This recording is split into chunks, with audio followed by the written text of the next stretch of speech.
Hey everybody, welcome to the drum part overview to "O Come to the Altar."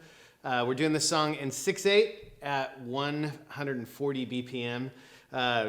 In some of the 6/8 songs we'll talk about this, but the way to know the difference between 6/8 and 3/4 is kind of nuanced, but this song is definitely in 6/8 because the emphasis is on the 1 and the 4 of the 6 counts, and that's how you can kind of know 6/8 versus 3/4. 3/4 always has like 1, 2, 3, 2, 2, 3 with all of the emphasis on those quarter notes.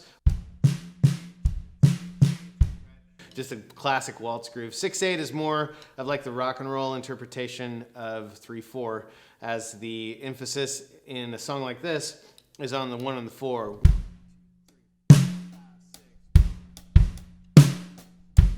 So you can see it's a 6-beat phrase between kick and snare. So just keep that in mind. That's why you set your clicks to 6/8, but if you make a mistake, because there's 3 counts that you can count, and click it to 3/4, you're just fine. Moving on, just to the nuance of the part, I will say I want to warn drummers about this song because it's really open. And so when you're setting your click to 140 instead of 6/8 at 70, the advantage of that is that 140 is going to keep you in time with 8th notes, and it's going to be a lot easier to track. You've got big toms, big flams, and kind of like this "We Will Rock You" sort of like chorus groove.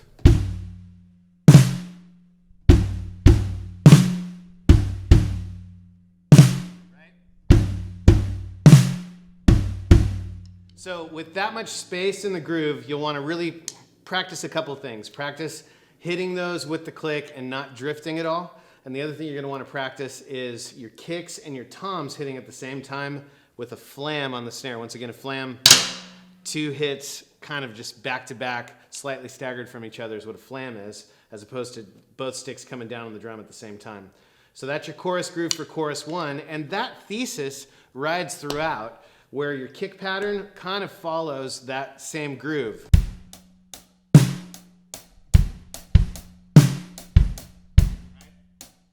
And then the kick will follow the chorus pattern. So keep in mind, we talk a lot at Worship Solutions about drums being melodic instruments, not just rhythm instruments, and drums supporting the vocal. So as you're practicing this song, dissecting it really fast, if your kick pattern is following the vocal, that's actually pretty good for the song. The way that this song is played, the kick pattern is "Come to the altar," right? The da da da da da da da. It seems like that kick is right in line with the vocal, and that's the perfect way to play it.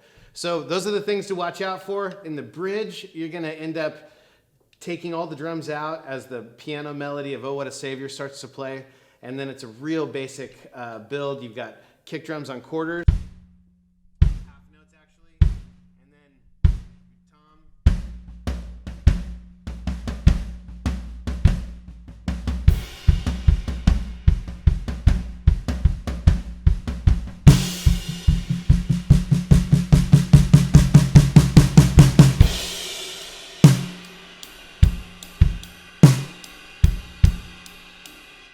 Then you're right back into that groove.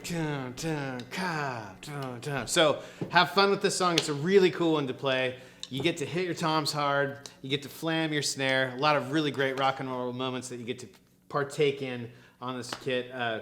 We'll do a little bit more in-depth going into the nuance of the subdivisions and how that build's really going to play out going into that last chorus in the in-depth video. So I'll see you there.